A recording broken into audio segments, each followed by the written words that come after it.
Para comenzar, observa estos libros. Son libros del siglo XIX.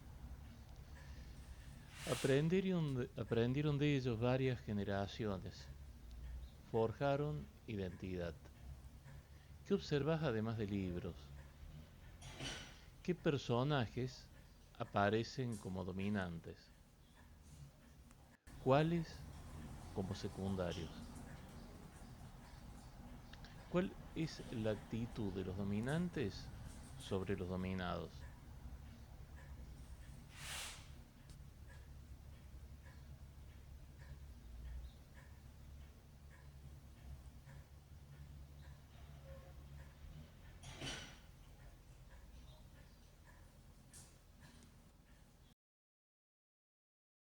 En la parte anterior hablamos sobre Foucault.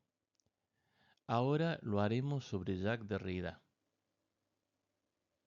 Tanto Derrida como Foucault nos enseñan que el sujeto no está dado de antemano, se construye, se narra y se regula. Ambos rechazan la idea de un sujeto esencial o natural. Y este es el postulado con el cual nos tenemos que quedar. Además, ambos pensadores son altamente influyentes en el siglo XXI. Foucault es quizás más popular, pero el concepto de deconstrucción, muchas veces más empleado como veremos, resuena a menudo en nuestro lenguaje cotidiano. Para Foucault, el sujeto es producto histórico de los discursos y las instituciones. Para Derrida, el sujeto no existe fuera del lenguaje, se constituye en la escritura, en la diferencia. El debate nace porque Foucault busca una afuera del discurso. Derrida, en cambio, afirma que la afuera no puede decirse sin lenguaje. Pero nos quedaremos más con los puntos de confluencia que con los puntos de diferencia, que es un debate más para filósofos.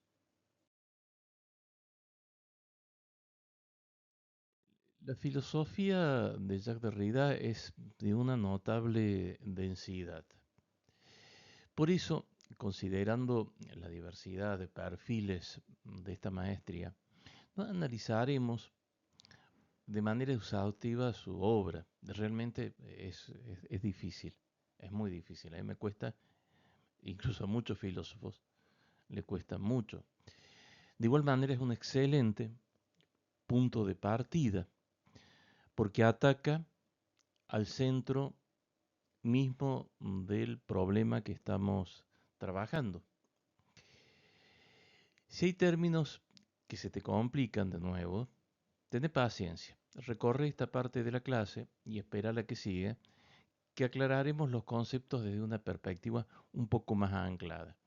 Presentaremos, eso sí, algunos conceptos, esto de conceptos, tómalo entre comillas, que resultan muy interesantes para repreguntarnos qué cosa es el sujeto. Sobre todo, este sujeto que se presenta de a pares, profesor-estudiante, o esta geografía, esta escuela, esta calle, o estos instrumentos, oralidad, escritura, o esta organización, comunidad educativa, y lo que no le pertenece. O este postulado sociopedagógico fundamental, la inclusión y la expulsión.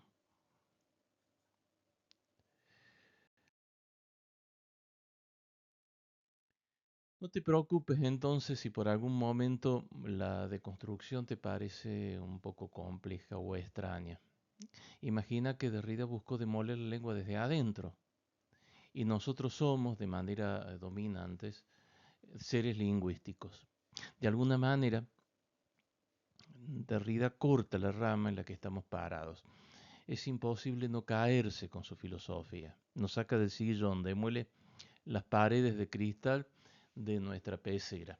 Acepta los momentos de este recorrido y recoge sus herramientas. Eso es lo que te invitamos a hacer. Te aseguramos que te van a interpelar. Intentamos de nuevo apenas ofrecer un mapa para que realices búsquedas futuras y para que mires tu contexto. desde otra perspectiva, por supuesto, desde una perspectiva marginal y descentrada. Bueno, pero ¿qué queremos decir con esto? ¿Qué queremos decir con marginal y descentrada?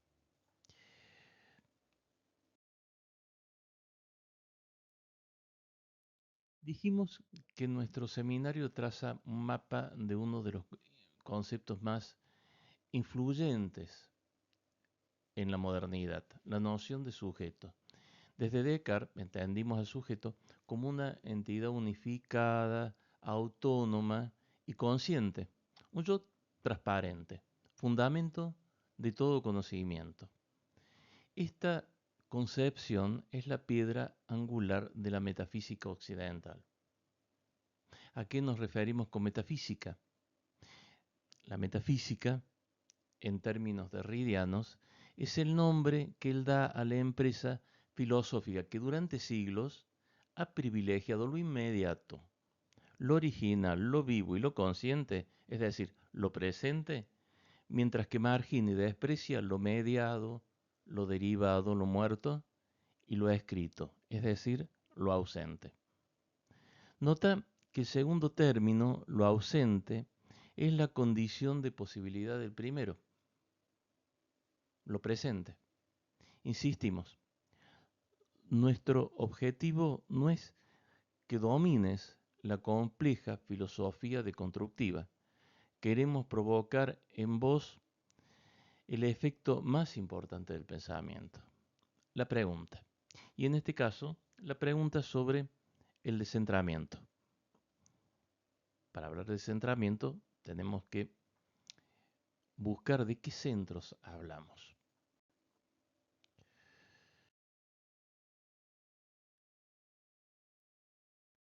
A menudo nos encontramos con textos que parecen nudos imposibles, preferimos no desatarlos y quedarnos con los seguros. Estamos cómodos nadando en nuestra propia pecera de memes. Una de las batallas de ideas más importantes del siglo XX es desatar ese yo. Como vimos durante siglos, la filosofía occidental estuvo obsesionada con encontrar un cimiento perfecto para la verdad. Y entonces ahí vino Descartes y gritó una suerte de eureka, lo encontré. ¿Y cuál era ese cimiento? Su propia mente. Su famosa frase, puedo dudar de todo menos de lo que estoy dudando. Si dudo, pienso. Si pienso, existo. Este pez es el yo. Está en el centro. Los muros de cristal son la conciencia. Esos muros lo definen y lo separan claramente de la afuera. Es un universo contenido, sellado. Es una fortaleza de la conciencia.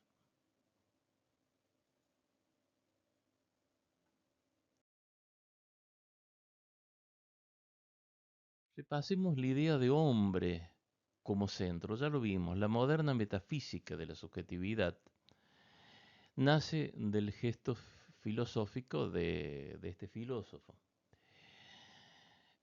Él responde a la pregunta por el ser partiendo del sujeto, en tanto que el sujeto es fundamento de los objetos y de los otros sujetos, que también son vistos como objetos. El gesto de autonomía cartesiano afirma que el único subjectum, fundamento, es el yo sustancial.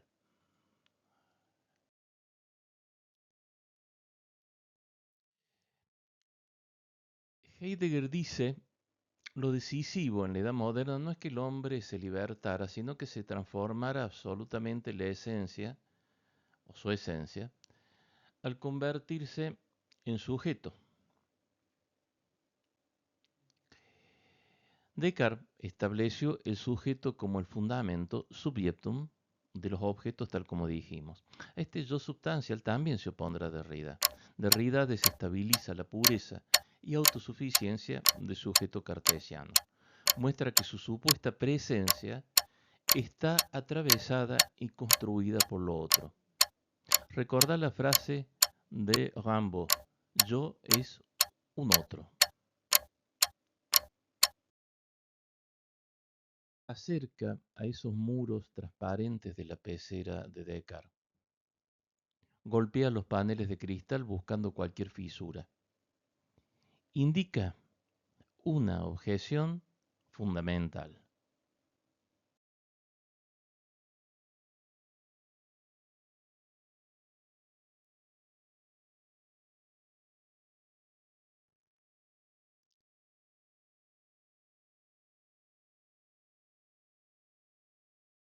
A lo largo de la historia, el logos se ha entendido de tres maneras principales. Primero, como razón, el principio que hace que el mundo sea entendible. Segundo, como verbo,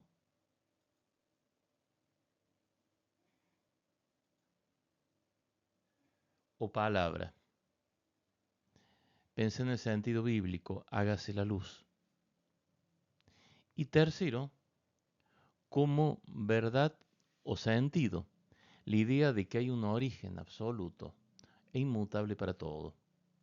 En resumen, el logos es la fantasía de un sentido original y perfecto que está en el corazón de todo.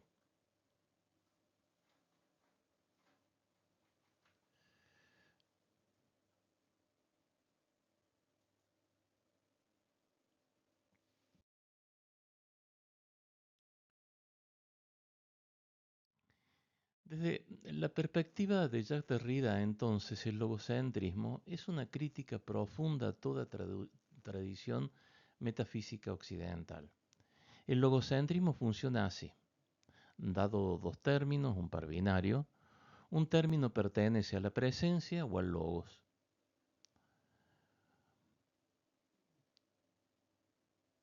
Presencia o logos, por ejemplo, sujeto, profesor, incluido, occidental. El otro término denota un declive de esa presencia. Objeto, alumno, excluido, oriental.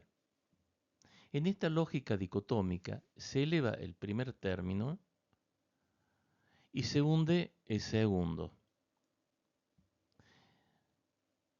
Ser y a la vez no ser en un mismo acto. Es un juego de diferencias, ser huellas de huellas. He aquí la cuestión.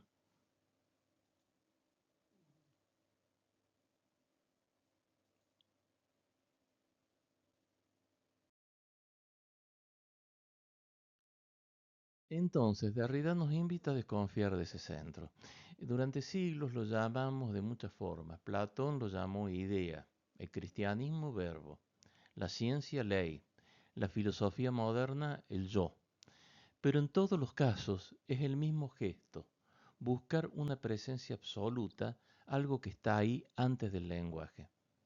Derrida dice que no hay tal centro, que el sentido no está en su origen, sino en el movimiento mismo de los signos, solo huellas, y un juego infinito de diferencias.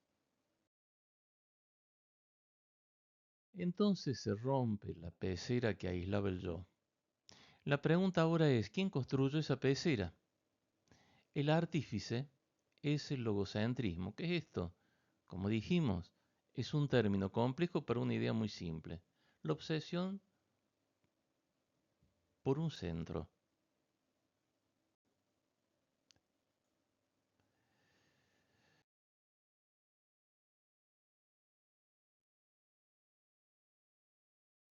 Muy bien. Si existe ese logos perfecto, ¿cómo podemos acceder a él? Vamos de nuevo con la pregunta. Si hay un logos perfecto, ¿cómo accedemos? Ahí es donde la filosofía occidental apostó a la voz, el habla. A esto se le llama fonocentrismo, el privilegio de la voz. Históricamente se valoró el habla como la expresión más pura, directa e inmediata del pensamiento. ¿Por qué? Y porque se siente así. Imagina esto, la ilusión del holograma perfecto. Cuando una persona habla, siente que su pensamiento aquí en su mente y su palabra allí en el aire están, por decirlo de alguna manera, unidos, de manera perfecta. En ese instante, en ese mismo instante. Eso crea una ilusión muy poderosa, la ilusión de que yo, el sujeto, es el dueño, el origen, el centro absoluto del significado, el sentimiento de sé exactamente lo que quise decir.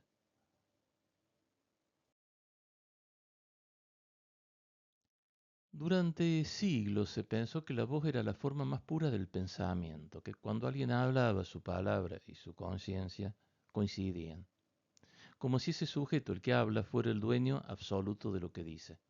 Yo sé lo que quise decir, pensamos. Pero Derrida nos hace dudar de eso. Nos dice que el sentido no nace del sujeto, sino del lenguaje mismo, que nuestras palabras están hechas de estructuras, de reglas, de huellas que ya existían antes de que habláramos. Entonces, el sujeto no es el origen del sentido, es más bien un efecto del lenguaje. No hablamos desde nosotros, sino a través de un sistema que nos habla también. Y así Derrida derrumba la vieja idea del sujeto como dueño de la palabra. Nos muestra que esa presencia total, esa seguridad que la voz dice exactamente lo que pensamos, es solo una ilusión.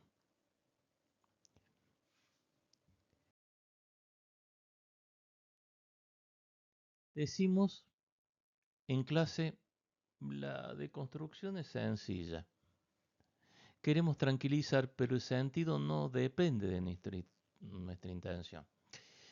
Para una estudiante, sencilla significa que si no entiende, falla ella. Para otra, que el tema no es importante. Para otra, suena irónico porque siempre le costó. A otra quizás no le importa. La voz no coincide con la conciencia.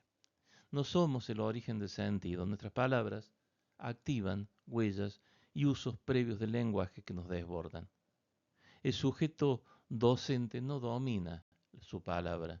Habla a través de un lenguaje que también le habla a él.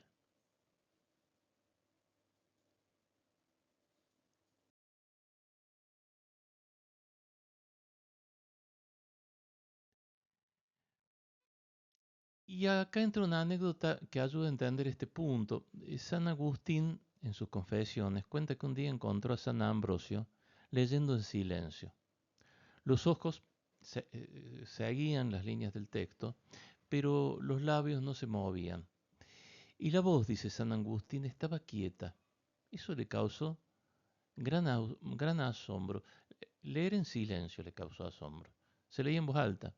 En el siglo IV, la lectura era una práctica oral y colectiva. Se leía en voz alta frente a los otros y el sentido se producía en la voz que resonaba. Leer en silencio era extraño porque implicaba interiorizar el texto, hacerlo resonar sin sonido en un espacio íntimo y personal. Agustín se pregunta por qué Ambrosio leía así, para cuidar su voz, para evitar interrupciones, para pensar mejor.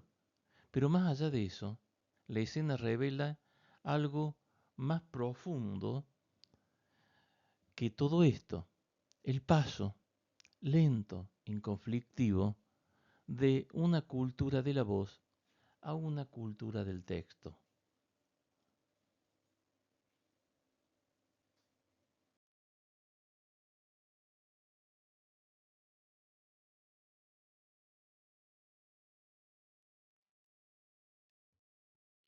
Esta anécdota muestra un punto de inflexión que Derrida leería críticamente.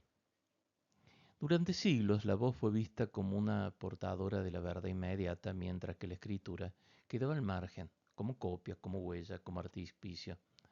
La lectura silenciosa de Ambrosio es casi un gesto de resistencia. Introduce una experiencia donde el sentido ya no depende de la voz, sino del rastro escrito, del signo que habita la página. Es la entrada de la diferencia, de la huella derridiana. Podríamos decir que en esta escena la escritura empieza a reclamar su lugar, no como sombra del habla, sino como espacio propio de pensamiento.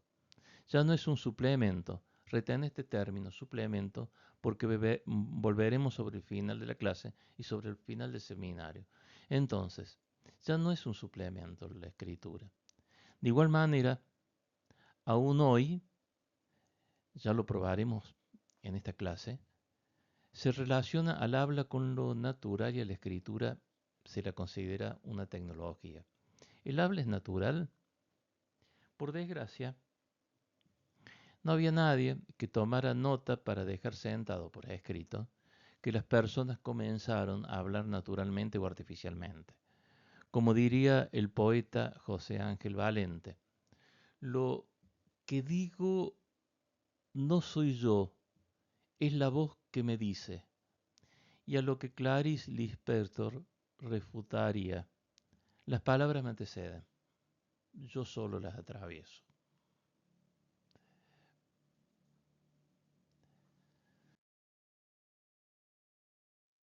Esta idea sacude el pensamiento occidental porque toca su fundamento más antiguo. Derrida muestra que esa confianza en la presencia, en la verdad transparente y en la jerarquía de las oposiciones es frágil. Revela que ningún sentido es pleno, que el lenguaje siempre se desliza y que el sujeto no es dueño de lo que dice. Y que la escritura, en cambio, es ausencia, distancia, pérdida de control, algo secundario. Pero esta oposición, voz-presencia por encima de escritura-ausencia, no es solo lingüística, se filtró en toda nuestra cultura.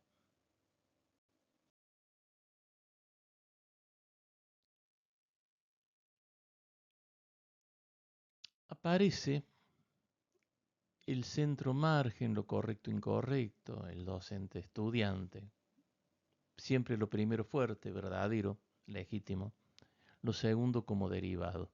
Lo que hace Derrida es mostrar que la jerarquía no se sostiene, que la voz es pura presencia, está llena de huellas, repeticiones y diferencias previas. Y que la escritura no es ausencia, produce sentido, incluso antes de que hablemos. Este gesto deconstruye las categorías centrales de Occidente y cambia nuestra manera de ver el mundo, ya no como un orden estable, sino como una trama de diferencias que requiere una profunda lectura crítica. Por eso la deconstrucción es tan disruptiva, no reemplaza un modelo por otro. Abre la estructura y deja ver su fragilidad, incluso en la escuela y en las prácticas docentes. Volviendo a la epígrafe de Octavio Paz, diariamente las palabras chocan entre sí y arrojan chispas metálicas, forman parejas fosforescentes. El cielo verbal se puebla sin cesar de astros nuevos. En el seno del lenguaje hay una guerra civil sin cuartel. En el seno del lenguaje hay una guerra civil sin cuartel. En el seno del lenguaje pedagógico, en el seno del lenguaje político, en el seno del lenguaje filosófico, en el seno del lenguaje científico, en el seno del lenguaje de las ciencias sociales. Hay una guerra civil sin cuartel. Y esa guerra tan compleja, tan encarnizada, es propia de la ciencia, de la filosofía y del arte. Es una lucha del lenguaje en el lenguaje contra el lenguaje.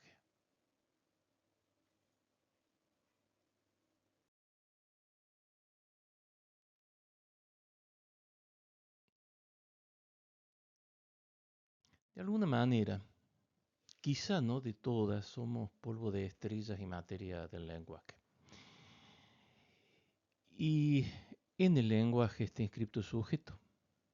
Entonces recuperamos esta idea para pensar el sujeto del lenguaje que ocupa el centro, el privilegiado, que este sujeto solo puede existir si define y subordina su opuesto. Esta diferencia no es neutral, es una violencia fundacional, una operación que organiza el pensamiento y también la escuela. Por ejemplo, en la historia de la cultura occidental, el centro se ha asociado con el hombre, con mayúsculas. El logos, el logos, la razón, lo público. En cambio, el margen se asocia, por ejemplo, con la mujer, ligada a la emoción, a lo privado, a la ausencia de razón. Derrida nos muestra que sin ese otro, sin lo que el centro excluye, el sistema no podría sostenerse. La otredad no está fuera del centro, es su condición de posibilidad.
Ejemplo histórico. La oralidad previa a la escritura.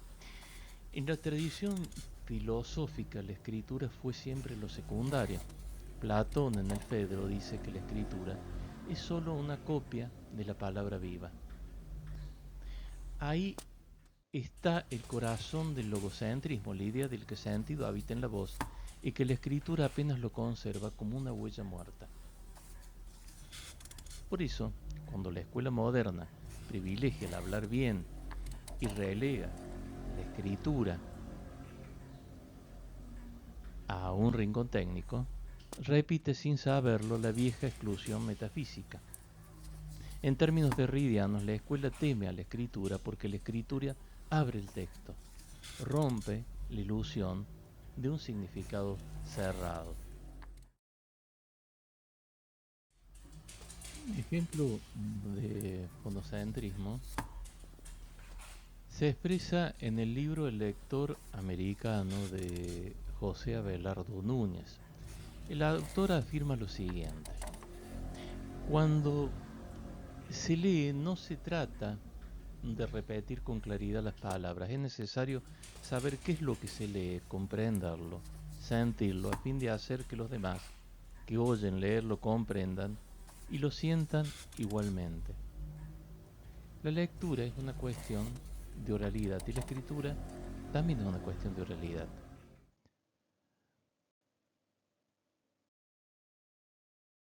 Sí, Abelardo Núñez recomendaba leer con la misma naturalidad con la que se habla.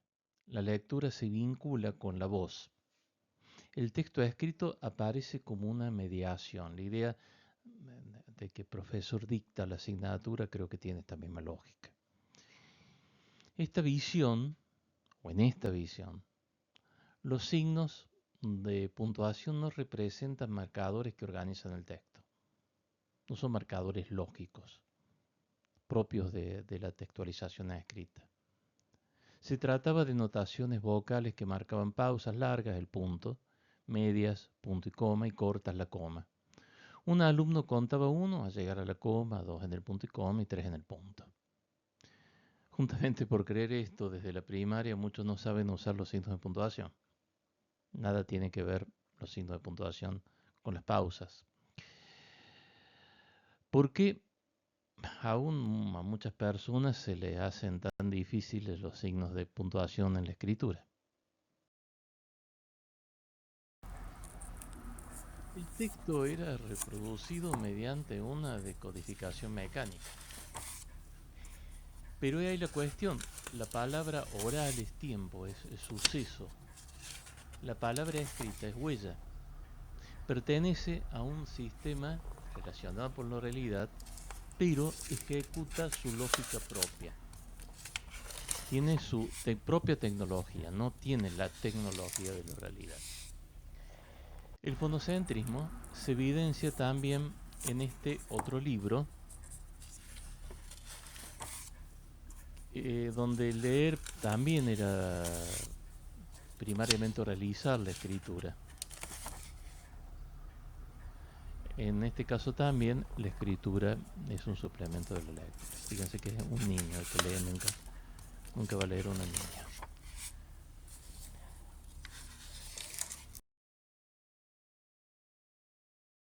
Y en el centro, nuestro amigo decimonónico. El sujeto fundaba el conocimiento. Derrida atribuye ese logocentrismo al deseo irreprimible de dicho significado trascendental. La metafísica de la presencia para Derrida es el supuesto central de todo el pensamiento occidental, que privilegia la presencia y el acceso inmediato al significado sobre la ausencia o la diferencia.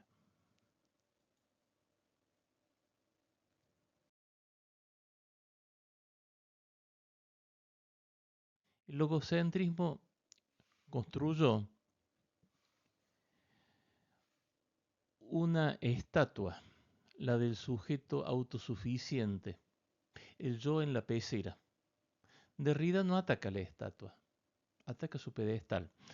Al desenmascarar el privilegio del habla, Derrida demuele el fundamento.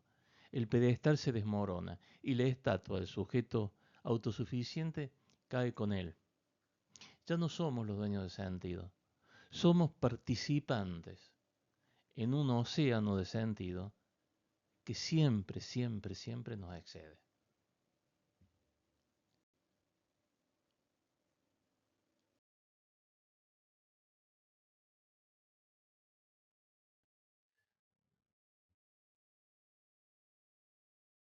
Cuando Derrida dice que el yo es una invención, nos invita a pensar que el sujeto no existe antes del lenguaje. Nos constituimos a través de la diferencia, de la relación con la alteridad. Desde esta mirada, el sujeto no es origen de la acción, sino su resultado. Somos efecto, no causa.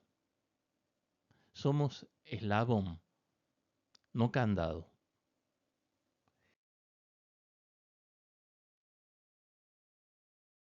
La escuela lo define, lo recorta, lo nombra alumno, segundo año, promedio tal, incluido.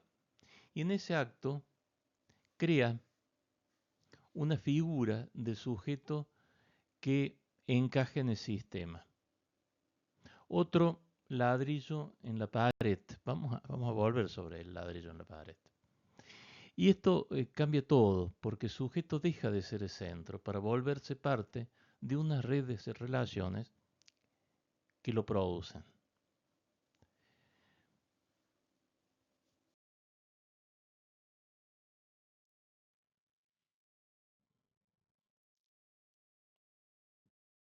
Pero este recorte nunca borra del todo lo que queda afuera.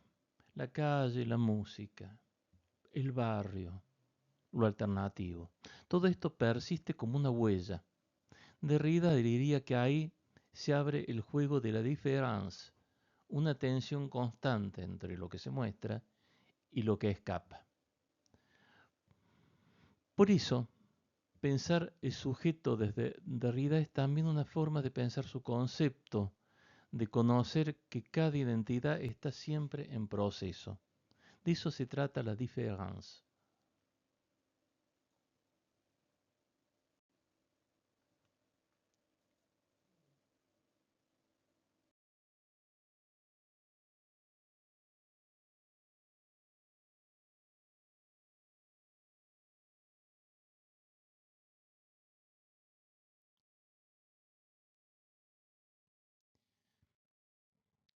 No es un galicismo ni es un cultismo. Un cultismo es la base misma de su filosofía. Derrida creó una palabra nueva, différance, con una A en lugar de una E, como es correctamente en francés. En francés ambas palabras suenan exactamente igual. Différence, différence. La diferencia, esa pequeña A, solo se nota cuando se escribe. Este es el punto de partida crucial que Derrida fuerza al lector a prestar atención a la escritura que había sido tradicionalmente devaluada frente a la voz. Hubo intentos de traducción al español como diferencia, pero se pierde el chiste. Eh, Es un chiste que solo puede ser contado en otro idioma. Así que lo vamos a dejar en francés.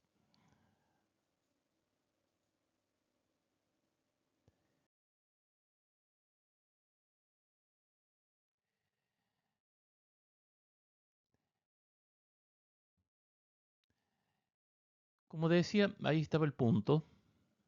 Derrida muestra que el significado no depende solo de la voz, sino de la escritura, de la marca, de la huella.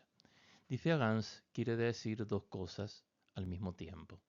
Diferir en el sentido de ser distinto, aplazar en el sentido de que el significado nunca se cierra del todo, siempre se posterga. Así la différence nos muestra que el sentido no está en un origen estable, sino en el movimiento continuo. Bueno, ¿y qué contar tan jerga filosófica? Y es que justamente hablamos de una guerra civil, de una violencia, contra una violencia epistemológica, que no empezamos nosotros.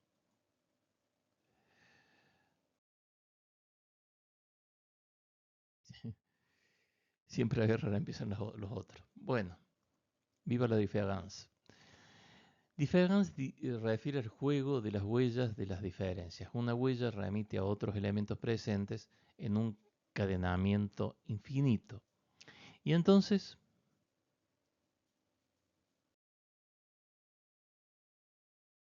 la difference es ese movimiento que impide la clausura del significado y de la identidad.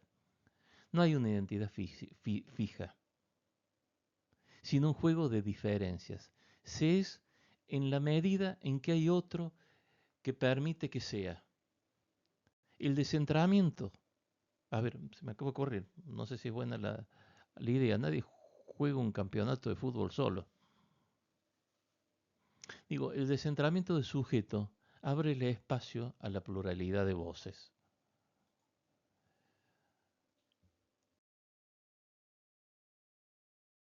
Es un juego eterno. Ninguna jugada es definitiva. Así opera la diferencia. Todo sentido se retrasa y se desborda. La identidad entonces no es más que un instante en ese tránsito. Es el eco de la otredad resonando en sí mismo. Alumno, un recorte. Profe, otro recorte. Pero solo se trata de un juego de diferencias.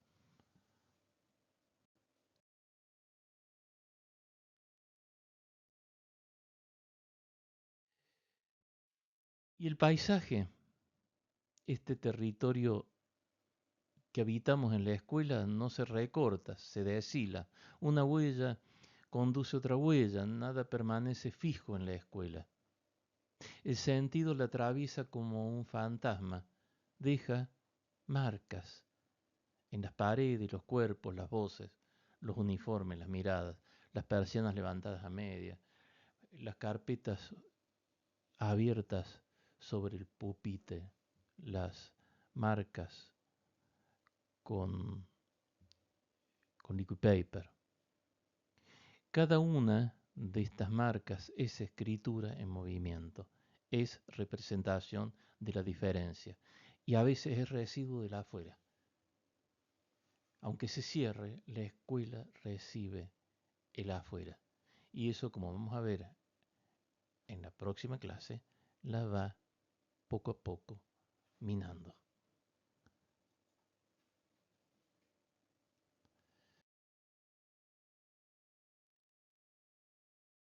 Y aquí Derrida da un golpe de gracia, nos dice que la filosofía tradicional se equivocó de orden.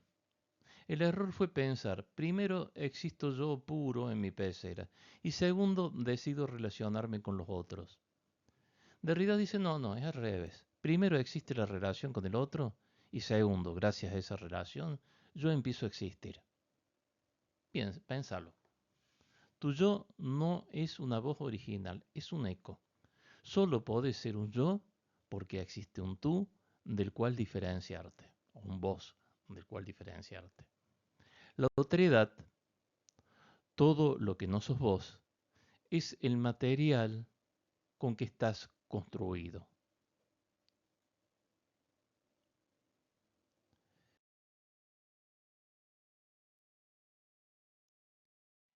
Si llevamos la idea de diferencia al ámbito educativo y lo pensamos como si fuera un texto, ¿no? El estudiante se convierte en un ejemplo interesante, porque el estudiante o la estudiante nunca es algo fijo. El estudiante de la escuela no es el mismo que el de su casa, ni el que aparece en las redes, aunque siga siendo estudiante. Y el que aparece en las casas, en su casa, aunque siga siendo, aunque siga estando en las redes. El estudiante no tiene una esencia previa, sino que se constituye en el tránsito, en el itinerario. Cada vez que la escuela intenta definirlo, ponerle nombre, medirlo,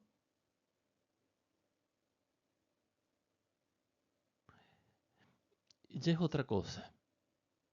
Entonces podemos decir que el estudiante no es, sino que está siendo, o mejor, que se está produciendo. Esa inestabilidad no es un problema, es su potencia, porque en ese movimiento habita la posibilidad de aprender, de cambiar, de producir sentido.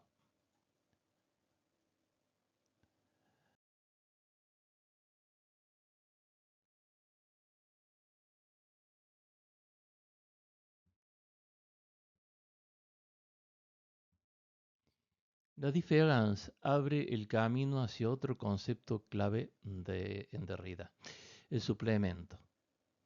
En la tradición logocéntrica, el suplemento es algo extra, pero Derrida nos muestra que ese extra es en realidad la condición de posibilidad del centro. El suplemento no llena un vacío, revela que el vacío ya estaba allí. Cuando algo necesita ser suplementado es porque nunca fue completo. Así, lo que la filosofía había considerado accesorio, la escritura, la mujer, el margen, el error, se vuelve estructural. Por eso la deconstrucción no destruye, sino que muestra toda estructura, o muestra que toda estructura se sostiene sobre lo que niega. Sobre la deconstrucción en sí misma hablaremos brevemente en la última parte.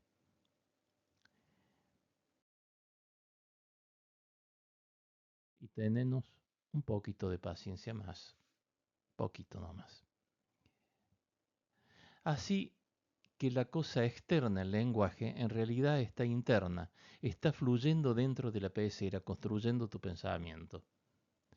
Por eso, Derrida dice que el yo está diferido, nunca está completo ahora. Siempre depende de un pasado que no controlas. La pecera está en el mar, aunque siga siendo pecera.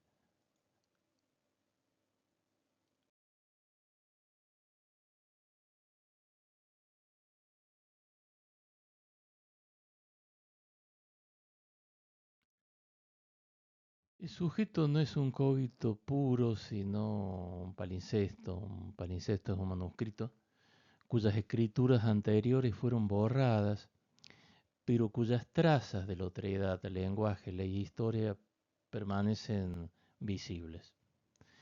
El ojo afinado de la deconstrucción permite leer esas trazas. Más adelante hablaremos un poco más sobre la deconstrucción, pero veremos también cómo las mediaciones tecnológicas aparecen en ese palincesto marginal. ¿Quién es el sujeto que llamamos estudiante?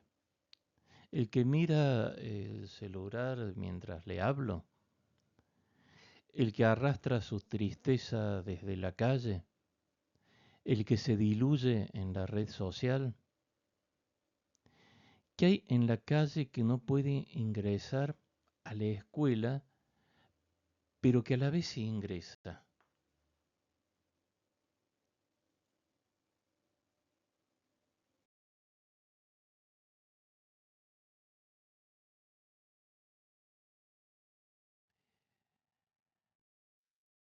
El yo soberano es una ilusión, es sujeto en una superposición de huellas de la otredad y de discursos pasados.